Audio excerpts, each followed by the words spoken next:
Ayurvedic anatomy is certainly founded in the physical body.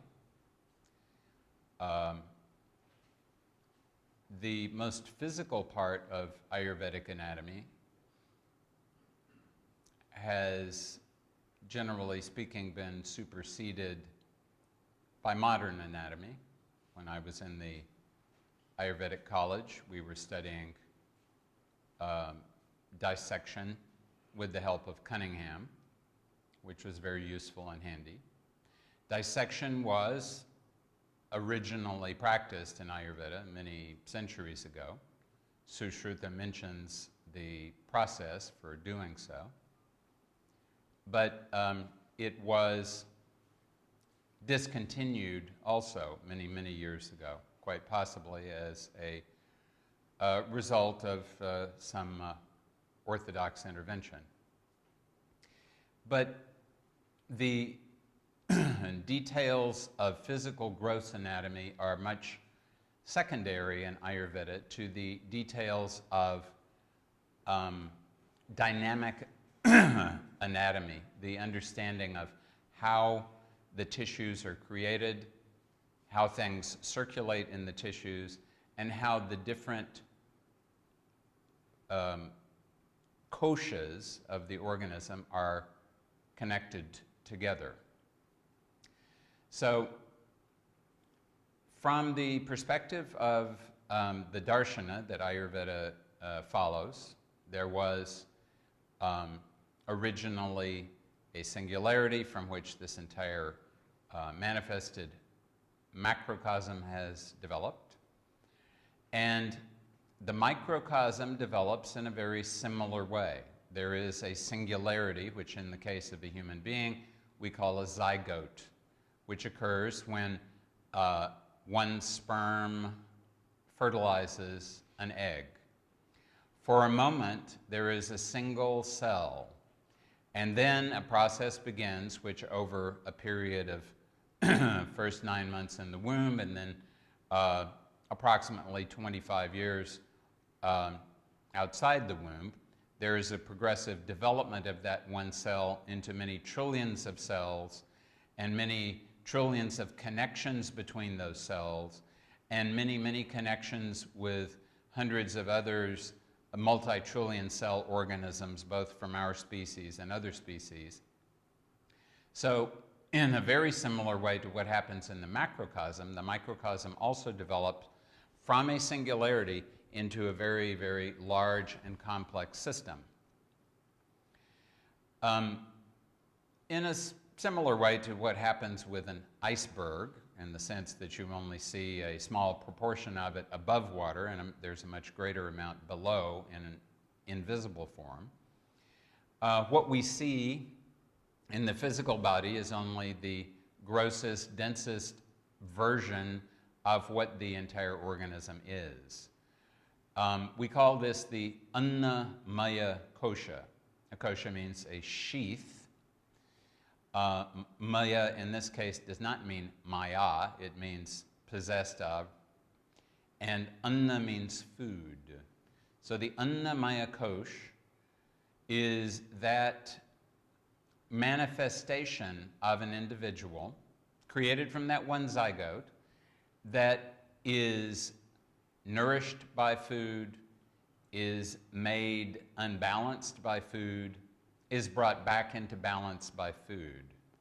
So the most often employed method of treatment in Ayurveda focuses on that physical body, on food, on substances and actions which can act as medicines, on understanding what substances and actions are acting as poisons, and in reorganizing the individual and his or her interaction with the environment so that poison can be minimized, nutrition can be maximized, and medicine can be applied whenever necessary. The Annamaya Kosha is, however, very much an externalization, and it is the part of the organism that has the greatest amount of tamas, the greatest amount of stability. Stability is valuable when it is actually creating stability, but when it becomes stuckness, when it becomes stable, when it becomes resistant to change, then there is very likely some sort of pathology that will occur. The immediately less dense and more subtle sheath of the reality of a human being is the pranamaya kosha.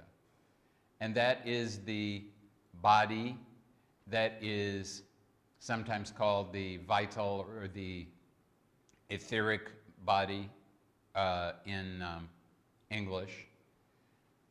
And that body is created from prana, and it is nourished by prana, it's made unbalanced by prana, and it is brought back into balance by prana.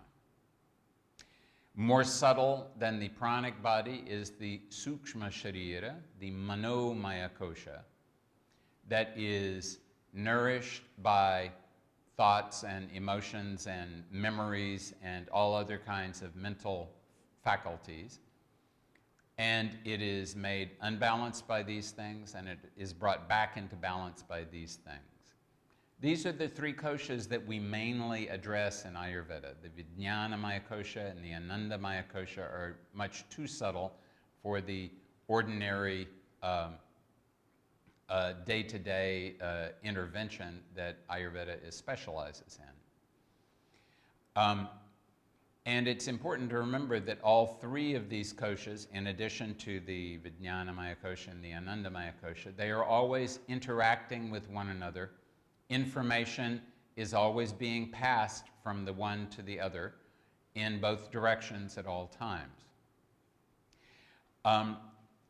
There is, as a result of we as individuals starting from a zygote and moving out into a multi-trillion celled organism, there is definitely, in the context of manifestation as a human being, a direction of movement towards the densification, towards the Annamaya kosha.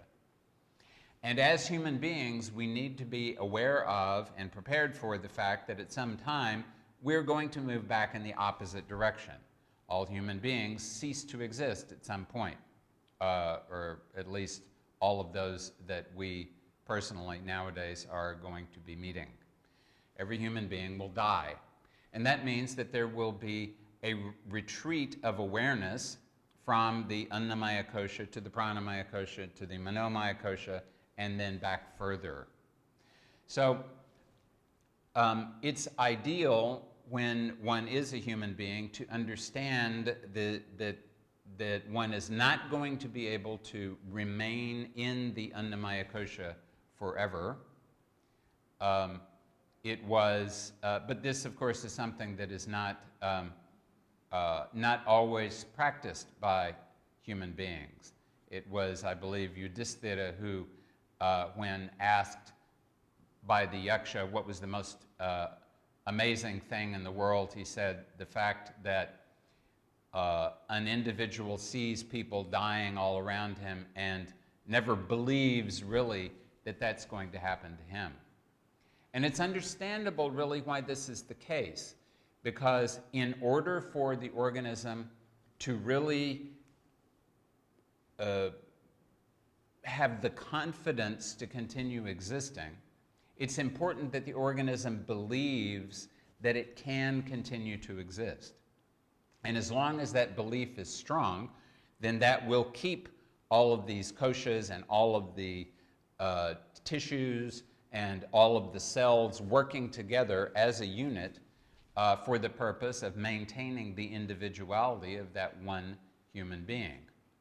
but it's also necessary to be aware of the fact that at some point that cohesion will rupture permanently, and that will be the end of that existence. There's usefulness in understanding that really from a certain philosophical point of view, the value of the human being is to act as a connection between the very, very condensed and filled with very solid gravitational tummus of the Earth and the very unlimited potential of the sky.